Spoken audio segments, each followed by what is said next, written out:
In a city where emperors command armies and senators shape destinies with a whisper, every street still hides a secret. Greatness can be born in a palace or rise from the mud, blood, and hunger of Rome's darkest corners. Welcome to another epic story on our channel.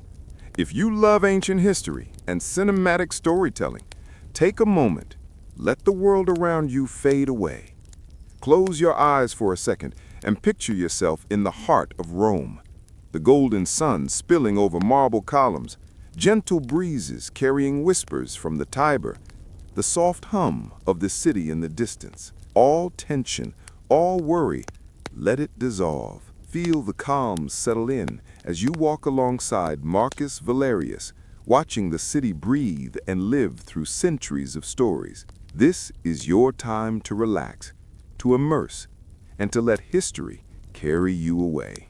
If this journey inspires you, like, share, and subscribe.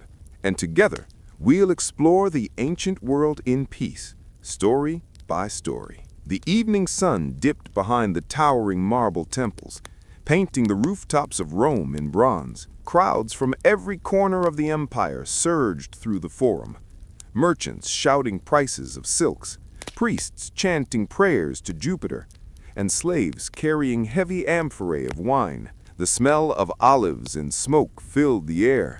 Rome was alive, restless, always hungry. In the shadows of this glorious chaos lived a boy named Lucius Varro, barefoot, thin, barely 12 years old. His dark hair was tangled, his tunic patched and rough. His parents were gone, a mother dead from fever, a father lost in the legion, never returned. Lucius had only Rome now, and Rome was not kind. He wandered the Subura, the city's most dangerous district, where thieves lurked behind every broken arch and beggars fought dogs for scraps. Tall insulae, apartment blocks stacked to the sky, creaked like they might collapse any moment. Rats ruled the alleyways.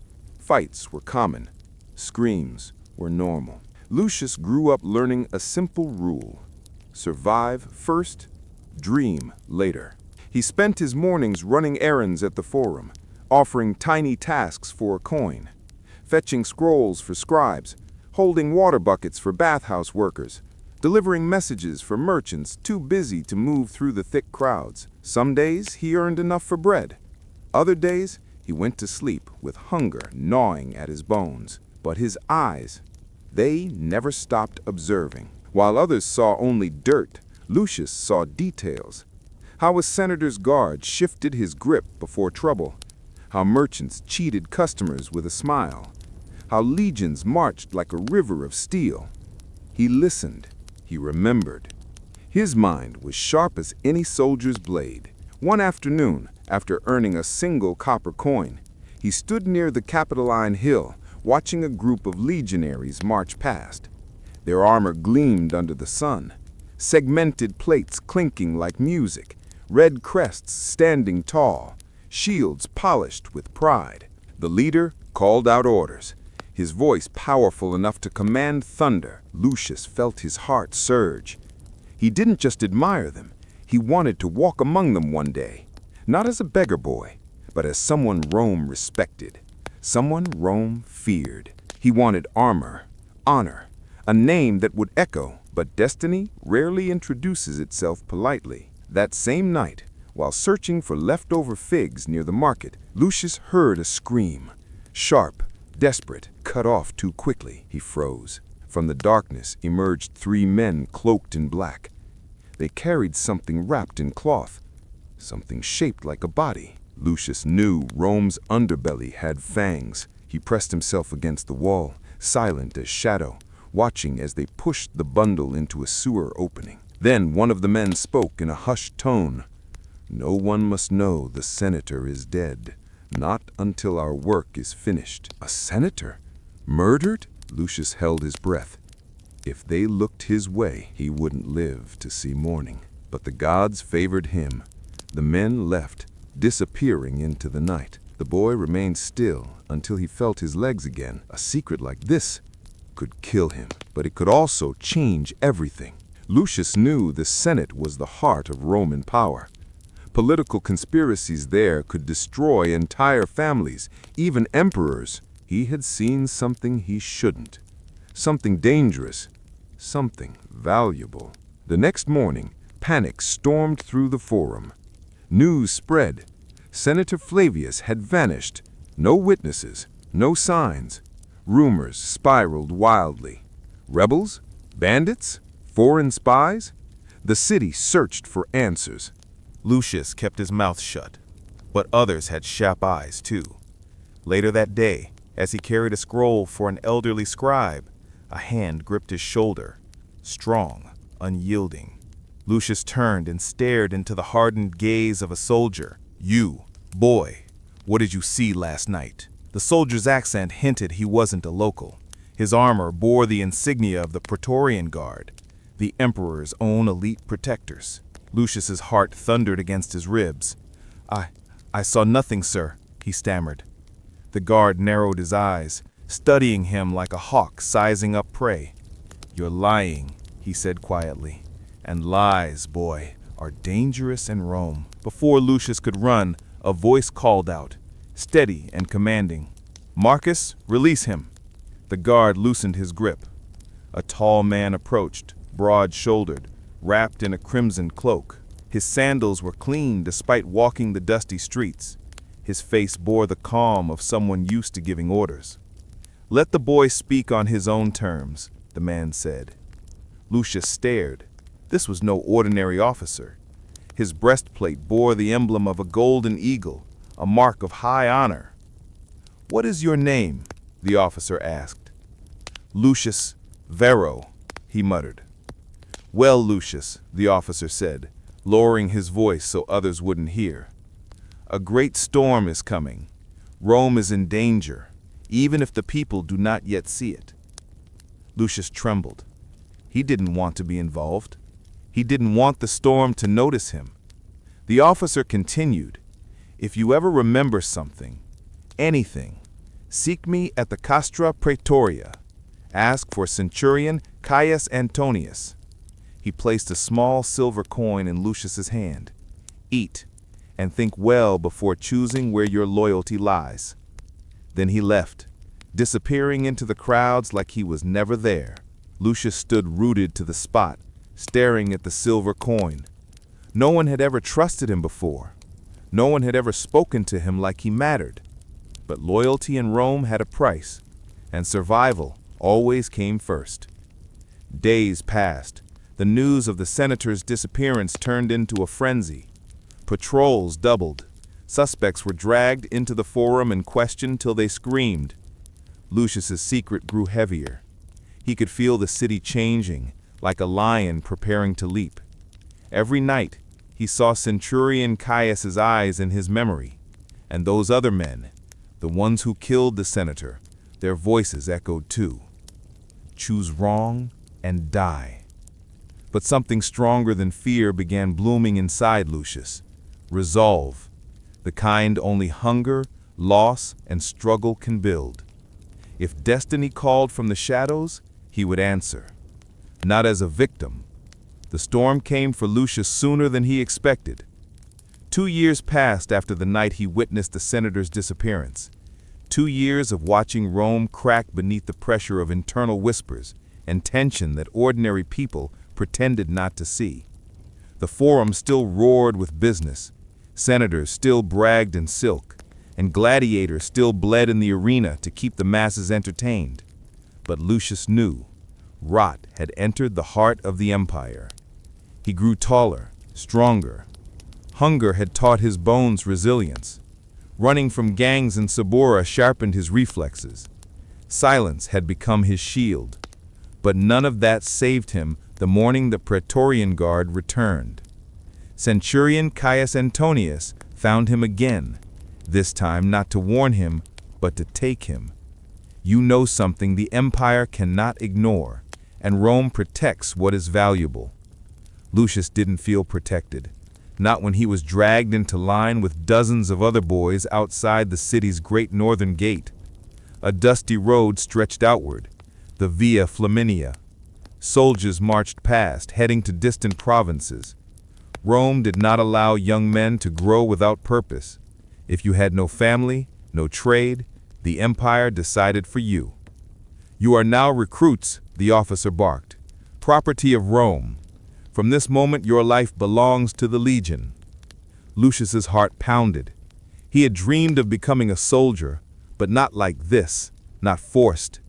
Yet he held his head high. The others were trembling. He refused to.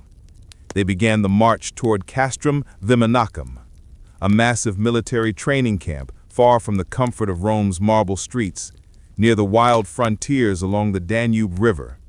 4 weeks they traveled. Blistered feet, stale bread, cold rivers crossed with armor on their backs. Those who fell behind were beaten.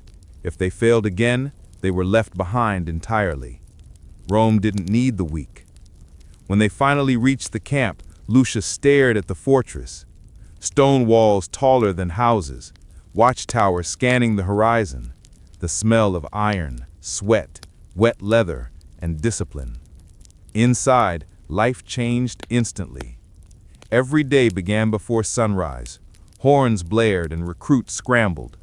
They ran 5 miles in full marching kit, helmet, shield, sword, and a pack that felt heavier than a donkey. Drills followed, endless sword practice. Wooden stakes struck until their palms bled. They learned to thrust, not slash. Stabbing behind the shield was the Roman way, efficient and deadly. Eating was not pleasure, food was fuel. Sleep was not rest, it was preparation for pain. The centurion in charge, Decimus Severus, was a monster shaped by warfare. A deep scar crossed his face, and his voice sounded like crushed gravel. "You are not boys anymore," he roared. "You are stones I will carve into weapons. Those who survive will call themselves legionaries. The rest will feed the wolves." Lucius pushed himself beyond exhaustion. Memories of Sabura kept him alive. Life had already tried to kill him many times. Compared to starvation, this was a path with purpose. But strength wasn't the only lesson. Rome taught loyalty with steel. One evening, a recruit named Marius was caught stealing bread. He was only 13, shaking from hunger when the centurion dragged him into the center of the courtyard. "You steal from the legion, you steal from Rome," Severus declared. Recruits were ordered to form a circle. Lucius's stomach twisted. He already knew what would happen. "Discipline is survival. Lucius Varro," the centurion said, locking eyes with him. Lucius froze. His name still felt strange when used with authority. "You will deliver the punishment." Marius sobbed, kneeling before him. Lucius wanted to refuse, but refusal meant death for both of them. Hands shaking, he raised the wooden training staff given to him. He struck once, twice. Each blow felt like it shattered a part of his soul. Marius cried out until he couldn't anymore. When it was over, the centurion nodded. "You have chosen Rome." That night, Lucius lay awake, staring at the stars through a narrow window. Guilt knotted inside him, but so did a dark truth. Survival required sacrifice. Weeks turned into months. Muscles replaced skin and bones. Fear turned into instinct. The weak who remained learned to imitate the strong. Lucius learned faster than them all. He became unmatched with the gladius, fast, precise, calculating. His shield work impressed even hardened veterans. He could read opponents' movements before they attacked, reacting like the gods whispered warnings directly into his ear. His greatest evolution, however, happened in silence. Caius Antonius visited the camp one night. Lucius was summoned. "You learn quickly," Caius said. "Too quickly to be ordinary." Lucius tried to mask his pride. "I only do what is required to survive." Caius studied him a moment. "Do you know why Rome is feared?" the centurion asked. "Because of our armies," Lucius replied. "No," Caius corrected softly. Because Rome understands what others refuse to see, that order must be enforced, and freedom must be controlled. Lucius didn't answer.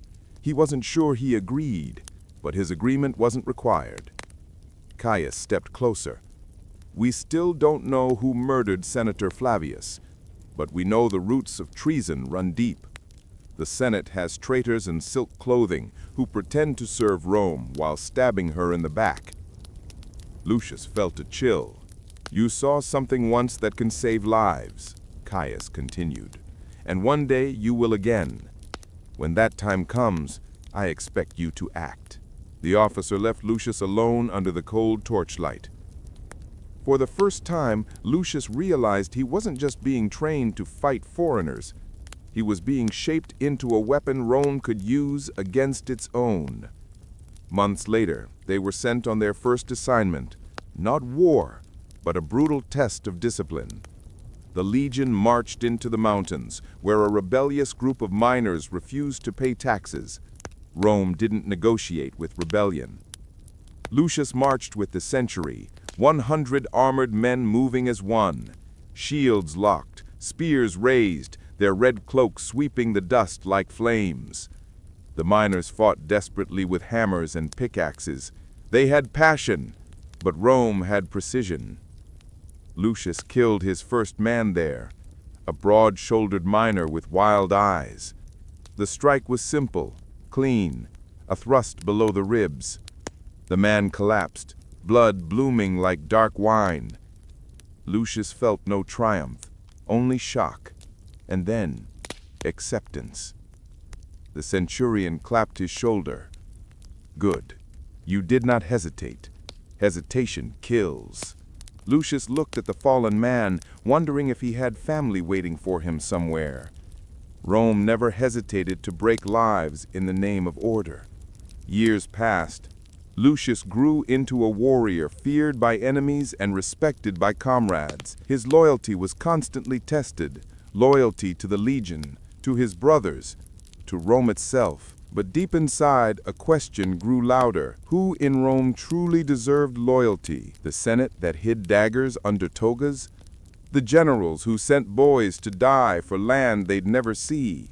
The powerful who feasted while soldiers bled? Lucius's body belonged to Rome, but his heart struggled to choose a master. One night, after a victorious skirmish on the frontier, Caius Antonius reappeared once more. This time, he did not speak of training. He brought a sealed scroll bearing the golden eagle. A special assignment, Caius said. Inside Rome, close to the Senate. Lucius's blood chilled. The past was returning. You are ready, Caius told him, and Rome has need of men who can keep secrets. Lucius understood now. This was no longer simple soldiering. This was a path into the empire's darkest heart. A path that could raise him to glory, or bury him where no one would ever speak his name again. And yet he didn't hesitate. Survival had shaped him. Training had strengthened him. Conflict had hardened him. Now, destiny called. Louder than ever. He would follow, no matter the cost, but as someone Rome would remember. The marble columns of the Curia Julia stood like silent guardians around Rome's most dangerous battlefield.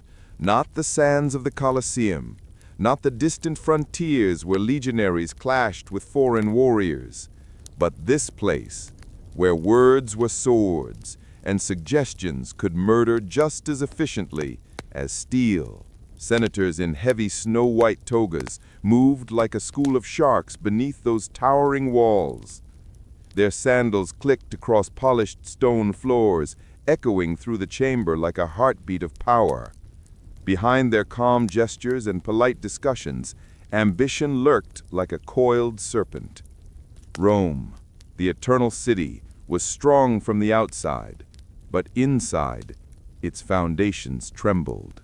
Above them, golden statues of past heroes watched silently, men who had bled for the Republic. men whose dreams of unity and justice now rotted under the hands of the greedy and the corrupt. The Senate hall was filled today. Rumors of schemes, betrayals, and secret alliances had summoned them all. Even the emperor's representatives sat closer than usual, their Praetorian guards planted between columns like iron statues. Among them, hidden in the upper shadows behind a carved pillar, stood a man far removed from the glory and wealth of the senators below. No longer a starving boy from Suburba, no longer a simple legionary lost in foreign battles. Now he was something else, a silent observer, trained to read danger before it was spoken out loud. Centurion Caius Antonius had personally brought him into this palace of secrets. He wasn't officially listed in any legion. His name existed only in a locked Praetorian ledger, a blade to be used without question. The marble halls buzzed with tension. Senators exchanged glances like daggers. Lucius recognized the fear in their eyes. Rome was no longer united in purpose. Every powerful figure believed himself more worthy of the throne than the emperor they pretended to serve. Senator Valerius, tall, silver-haired, ambitious, stepped forward to address the hall. "The Republic bleeds," he declared, his voice filling the chamber. "Taxes rise, corruption spreads, the people grow restless while the emperor hides behind his guards." Emperor Severus had become unpredictable lately. Paranoia haunted his nights. Trusted advisors disappeared without explanation. Even the Praetorians whispered when his back was turned. "We must restore order to Rome, even if it requires a change of leadership." A change of leadership. The words hung in the air like poison. Some senators nodded in agreement. Others looked away, terrified that even acknowledging such a thought could be their death sentence. Lucius watched everything. He saw the bold ones, the conspirators, exchange nods. He saw the silent ones, those who would betray either side if survival demanded it. And he saw the terrified few, who wished for nothing more than peace. Caius Antonius, standing in the shadows opposite Lucius, made a subtle gesture. "Observe, remember, report." Lucius's pulse slowed as he focused on Valerius. The senator spoke of justice, but his eyes gleamed with hunger. He wasn't seeking to save Rome. He was seeking to rule it. The worst enemies of the Republic were not barbarians outside the borders. They were the men feasting within these marble walls. As the crowd erupted in heated argument, another figure stepped forward. Senator Calpurnius, younger but with a voice sharp as broken glass. "Rome needs a strong emperor," he countered, "not a senate full of cowards who shake every time the wind changes." The pipe organ of insults began. "You call yourself loyal," Valerius spat. "I call myself realistic," Calpurnius replied coldly. The arguments disguised the real purpose of today's gathering. Beneath the loud accusations, secret glances spoke clearly. Tonight, one side would recruit allies. Tonight, promises would be written in invisible ink. Tonight, Rome's fate would shift, even if the public had no idea. And Lucius would witness all of it. After hours of political theater, the Senate was dismissed. Guards escorted the emperor's representatives out first. Senators drifted away in small groups, like conspirators sneaking off to separate corners of the city. Caius approached Lucius. "You saw enough," he said in a quiet, controlled tone. "Valerius is building a rebellion, but he doesn't dare move without the backing of the legions. Track who he contacts next." Caius continued. He said in a quiet, controlled tone. "Valerius is building a rebellion, but he doesn't dare move without the backing of the legions. Track who he contacts next." Lucius nodded. There was no doubt left. We must protect Rome from tyrants seeking power. Lucius held Caius's gaze a moment longer than usual. "Who decides who the tyrants are?" he asked. Caius's jaw tightened. "The Emperor," he answered firmly. "His will is Rome's will." Lucius gave a slow nod, but something inside him twisted uneasily. He had learned to kill in the name of Rome. He had learned to obey orders without hesitation. But what if those orders served men who used Rome as a mask for their own greed? Still, duty was duty. Night fell across the city. Torches burned like stars trapped on earth. Lucius followed Valerius's carriage through narrow streets, keeping to the shadows like instinct. The route surprised him. Instead of a wealthy villa on the Palatine Hill, the carriage veered toward the old warehouse district near the Tiber River. Valerius stepped into a dim chamber lit by only 3 oil lamps. Inside, 5 men waited, not senators, soldiers. Their armor bore the insignia of the 10th Legion, stationed far beyond the city's walls, loyal to General Aelius, a war hero admired by many. Valerius put his hands on the table. "The Emperor grows sluggish. Rome grows weak. General Aelius will bring strength again if we help him claim what is rightfully his." The soldiers nodded as if they'd already signed their loyalty. "When do we strike?" one asked. Valerius smiled thinly. "Soon. When the Senate introduces the new grain tax, riots will erupt. The Praetorians will be forced to control the mob. The palace will be vulnerable. That is when we move." Lucius's chest tightened. He thought rebellion would come someday, but not this soon, not with this precision. Suddenly, a soldier's gaze flickered toward the door. Lucius's heart lurched. Did they see him? A sliver of torchlight fell across his cloak. He stepped back into darkness, holding his breath. One wrong sound and his throat would be slit before he could scream. The soldier shrugged it off and returned to planning murder. After the meeting ended, Lucius slipped away into the night, carrying knowledge that could end lives by simply being spoken aloud. By dawn, he stood before Caius Antonius again. "There will be riots," Lucius reported. "The 10th Legion will march on the palace." Caius nodded, expression stern. The Emperor must hear this. Lucius followed him into the imperial residence, a palace of golden ceilings and lion-skin carpets guarded by thousands. But wealth couldn't hide the fear in the Emperor's eyes. Severus listened with trembling fingers pressed together. His voice cracked as he spoke. "They want my throne," he whispered, "just as they wanted my father's." Caius bowed. "We will protect you, Caesar." The Emperor looked at Lucius, studying him deeply. "You are loyal to me, are you not?" he asked. Lucius forced himself to answer the only way he was allowed. "My loyalty is Rome's loyalty," he said. The Emperor smiled faintly, but it was the smile of a man losing his grip on sanity. Lucius left the palace with a weight on his shoulders heavier than any shield. He had given Rome the warning it needed to prepare, but he had also placed a dagger into the future. One move, one spark, one misinterpreted order, and Rome would drown in its own blood. The sun beat down mercilessly on the dusty field of Gaul. Flames licked the remains of ruined villages, smoke rising like a dark omen into the sky. Marcus Valerius stood rigid among the legionaries, sweat trailing down his face as he gripped his gladius. He had once been a boy running through Rome's crowded alleys, but war had reshaped him into something harder. A soldier whose life depended on courage and quick choices. He had once been a boy running through Rome's crowded alleys, but war had reshaped him into something harder. Now, far from the familiar sights of the Forum or the Tiber River, he fought for the glory of an empire that demanded everything from its sons. War had declared itself without hesitation.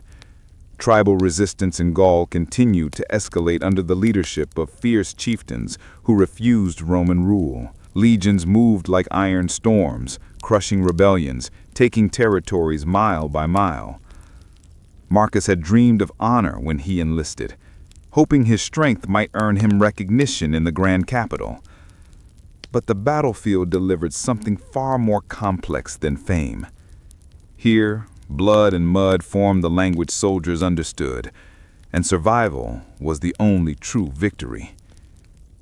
Among the men beside him, Marcus had found something rare: genuine friendship.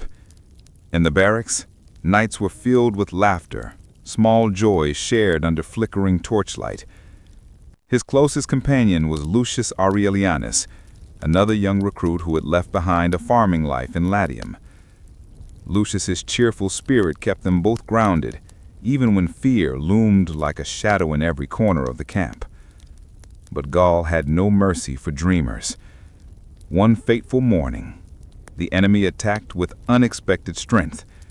Arrows darkened the sky, shields collided, swords rang with fatal purpose. Marcus and Lucius charged alongside their comrades, pushing through the chaos. The air vibrated with the screams of wounded men, the roar of battle growing deafening. Marcus fought as he had been trained, disciplined, relentless. But even his determination could not prevent the tragedy that unfolded. Lucius fell. A spear found its mark deep in his chest, and he collapsed into Marcus's arms, life draining as quickly as spilled water on the soil. His last words trembled out in a broken whisper, asking Marcus to make it home. Marcus clutched him tightly, refusing to accept the loss, but death took him anyway. The world seemed to pause, time paralyzed by grief. But a soldier does not get to cry for long. War continued to move without pity, forcing Marcus to fight, even as heartbreak consumed him. After the battle, Marcus buried Lucius under a lone tree in the valley. He placed his friend's dagger atop the grave, a symbol of honor and loyalty. That night, when the soldiers celebrated victory, Marcus sat alone, staring into the darkness. He realized that war was not a glorious path to fame, but a relentless thief stealing lives, hopes, and friendships. He vowed never to forget Lucius's sacrifice. The empire demanded service through loyalty, yet loyalty demanded something deeper: the courage to live with loss. But fate had more challenges for Marcus. Months passed, and the legions advanced deeper into foreign lands. Marcus proved himself repeatedly, earning the respect of centurions who saw his determination. During the siege of a powerful Gallic fortress, Marcus was entrusted with a crucial role, leading a small assault unit through a hidden entrance discovered by Roman scouts. It was an opportunity for recognition, but also one that could easily end his life. The night before the mission, Marcus walked to a quiet corner of the camp to calm his thoughts. There, he met Livia, a young Roman woman who served as a medical aide, traveling with the legion to tend to wounded soldiers. Her presence surprised him. Women like her were rarely seen in the heart of conflict. She carried herself with strength and grace, her eyes bright with compassion, despite witnessing horrors each day. Their first conversation was hesitant, but filled with genuine curiosity. Livia asked him about Rome, about his dreams before war hardened his spirit. Marcus found himself opening up more than he expected, telling her about his childhood, about Lucius, about the pain he fought to hide. She listened in silence, then gently placed her hand over his. In that small moment, warmth returned to his heart. He realized there was still something worth protecting in this world. Love, even delicate and brief, gave life purpose. The next day, battle returned like a cruel storm. Marcus led his men through the narrow passageway, emerging deep inside the enemy stronghold. Fight after fight pushed them toward victory, yet every decision carried life or death weight. Soon they reached the inner courtyard where the fiercest warriors awaited. Marcus fought tirelessly, his gladius clashing against axes and spears. Triumph felt close until betrayal struck him like lightning. One of his own unit members, driven by ambition and greed, turned his sword against Marcus. The strike was swift, cutting deep into Marcus's side. Shock surged through him as he fell to the ground, unable to understand why. The traitor sneered that he would claim the glory alone. Marcus was simply in the way. Darkness threatened to claim Marcus entirely, but he refused to surrender.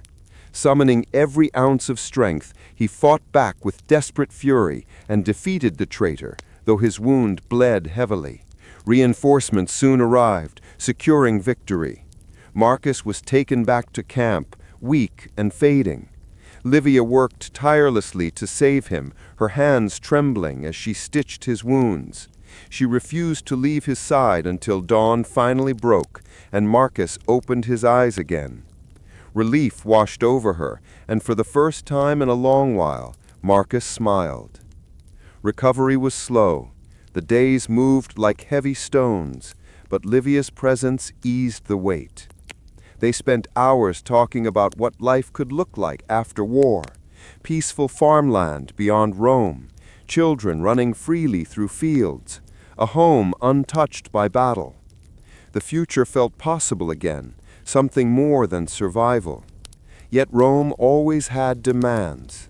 A new campaign was ordered, this time across the sea to confront uprisings in the remote territories of Iberia.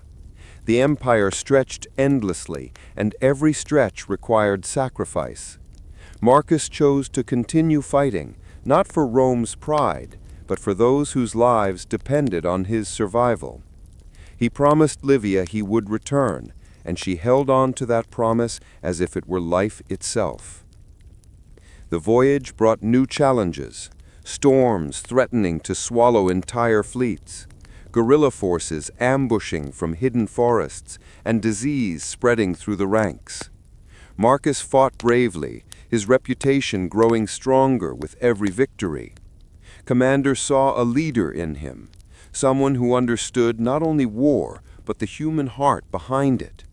Soldiers followed him not because they had to, but because they trusted him completely. Still, war was a cruel teacher.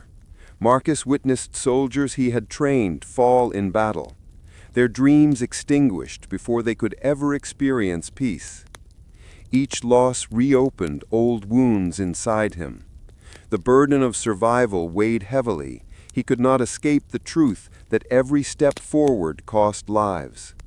But in that harsh reality, he also found moments of hope.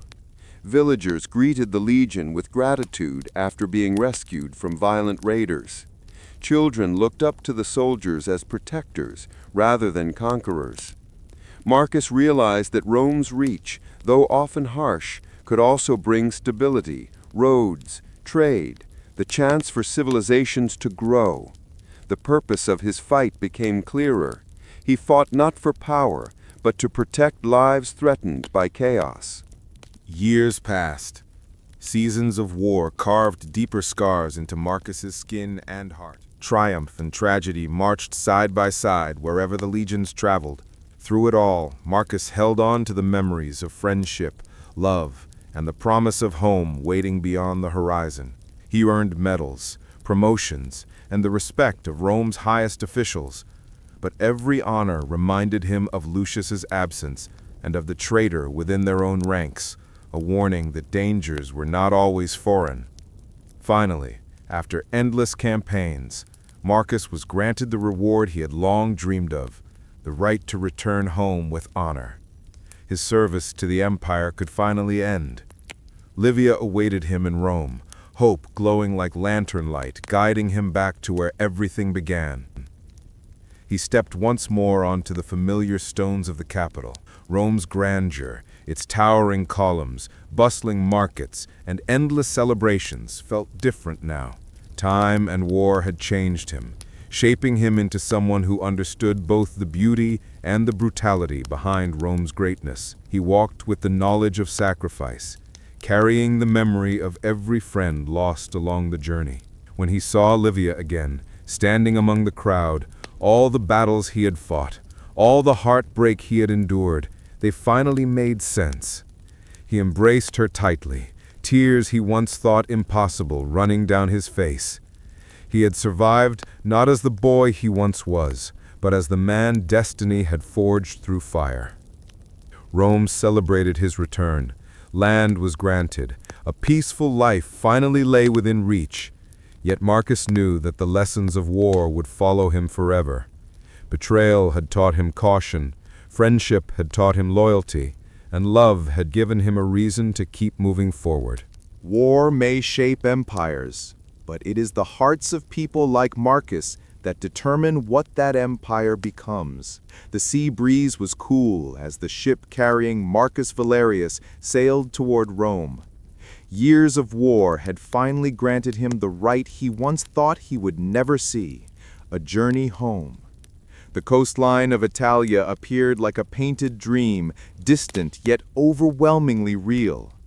Marcus stood at the bow, watching gulls glide over the waves, his hand resting gently on the scar where betrayal once struck him down.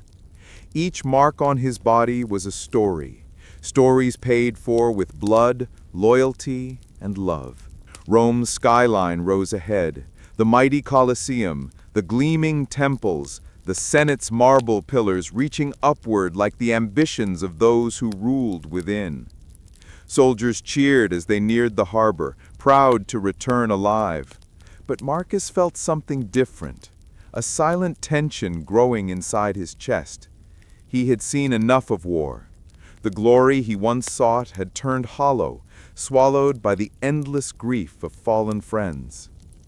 As the cohort disembarked, crowds praised the returning heroes. Women tossed olive wreaths, children ran with excitement, and elders bowed to show respect. Yet no cheers could erase the exhaustion that lived inside Marcus. He followed his fellow soldiers through the bustling streets until a familiar voice pierced through the noise like a ray of light through dark clouds. "Marcus!" He stopped, breath catching. Livia was there, more radiant than he remembered. Her smile trembled with joy and tears glistened in her eyes. In a heartbeat, Marcus closed the distance and wrapped his arms around her. For a moment, the world vanished. War, fear, and heartbreak faded behind the warmth of her embrace. "You came back," she whispered. "I promised you I would," Marcus replied, voice shaking with emotion. They held each other as the city celebrated around them, but for Marcus and Livia, nothing else mattered.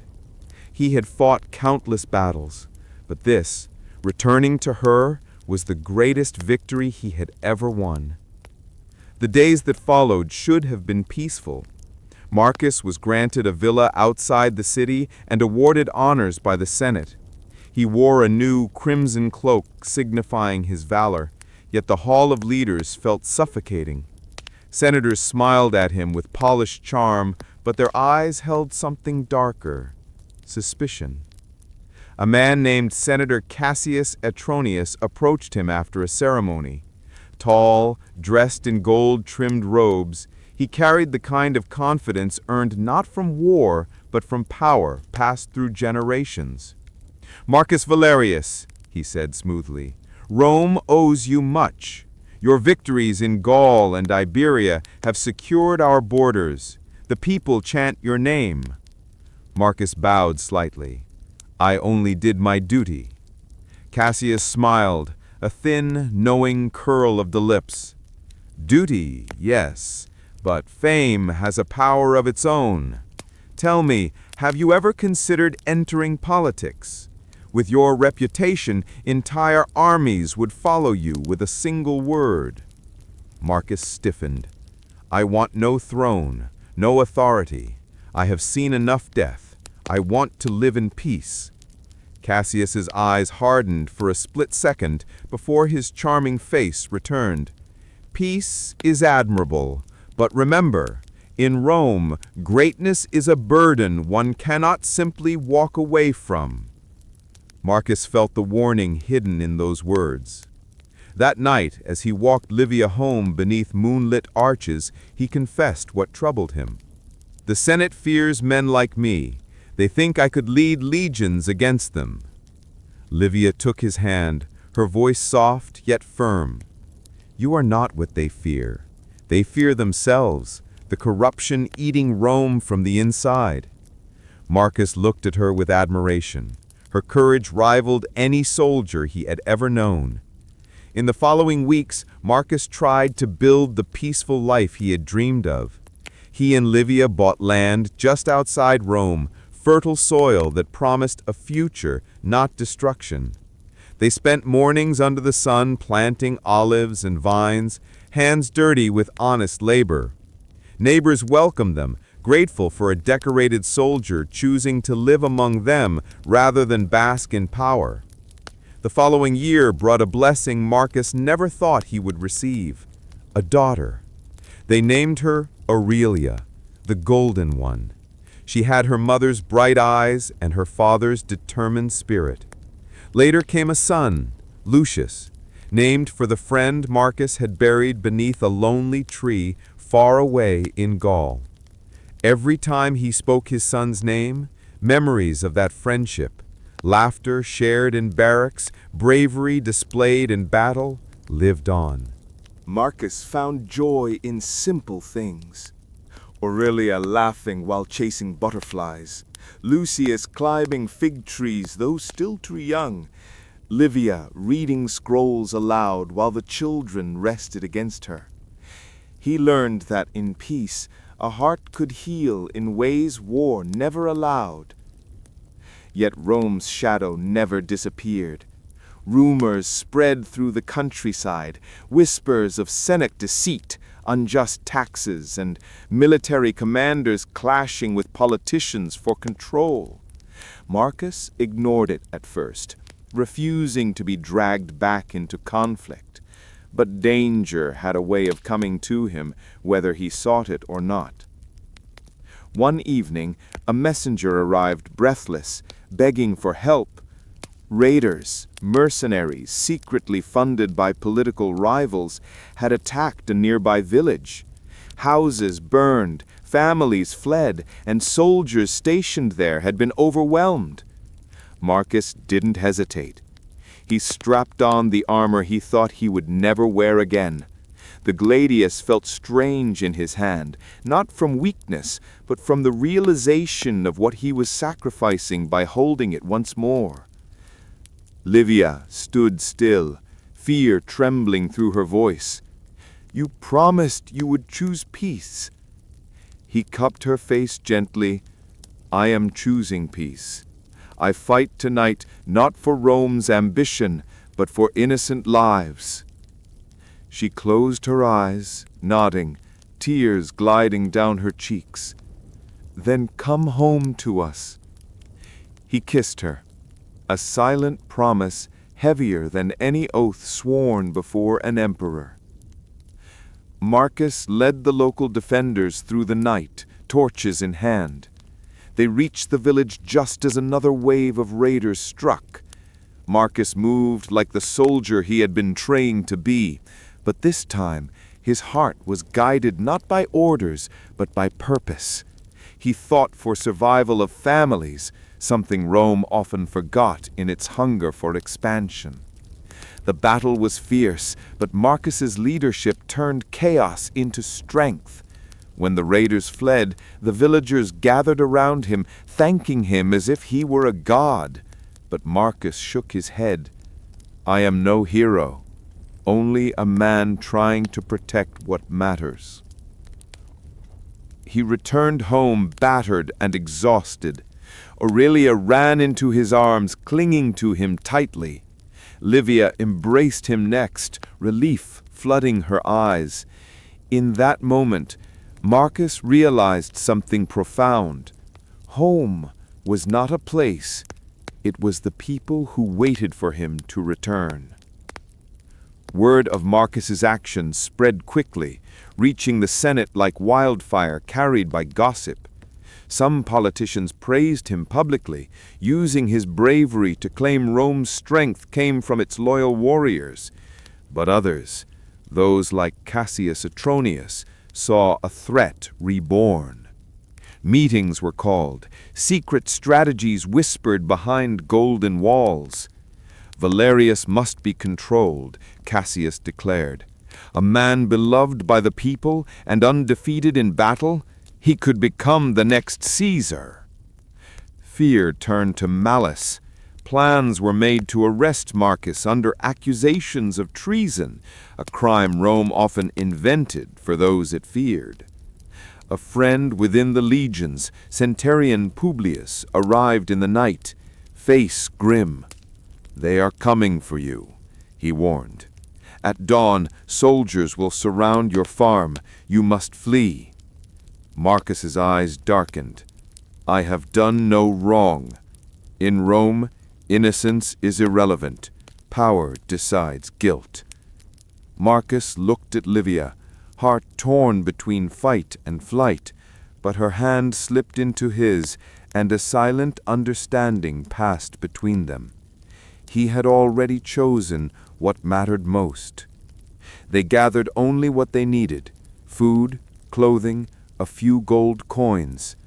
Marcus looked for the last time at the weapons he once trusted, then turned his back on them.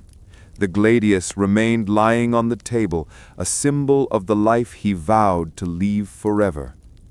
Under the cover of night, the family rode away from Rome, fields whispering farewell beneath the wind. Months turned to years. Marcus and Livia built a new life far south near the Bay of Naples. They grew olive trees and grapes, teaching their children the value of peace over conquest. Aurelia helped make olive oil, laughter echoing over the hills. Lucius practiced writing on clay tablets, determination gleaming in his young eyes. Though Marcus missed old comrades, he cherished mornings free from the roar of battle. He watched sunsets with Livia, children resting at their feet, and realized this, not Rome's marble halls, was the true empire worth protecting. Sometimes soldiers passed by, heading to distant wars.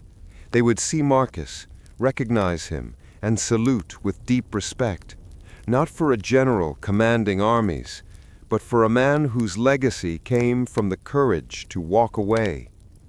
Marcus never returned to the Senate, and his name gradually faded from political records, but never from the hearts of those he had saved.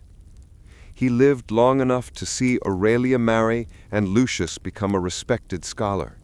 And when he grew old, he spent evenings telling stories of bravery, friendship, and the cost of war, ensuring future generations understood that empires rise not because of swords, but because of the values carried by those who wield them.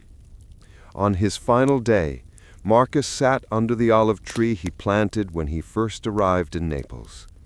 Livia held his hand, their children and grandchildren gathered quietly around. Marcus looked up at the sky, the same sky that had watched him fight, bleed, and love. He smiled softly. "I have finally found the Rome I always believed in." His eyes closed peacefully, and the wind carried his spirit like a returning hero, not to a battlefield, but to the hearts of those who would remember him.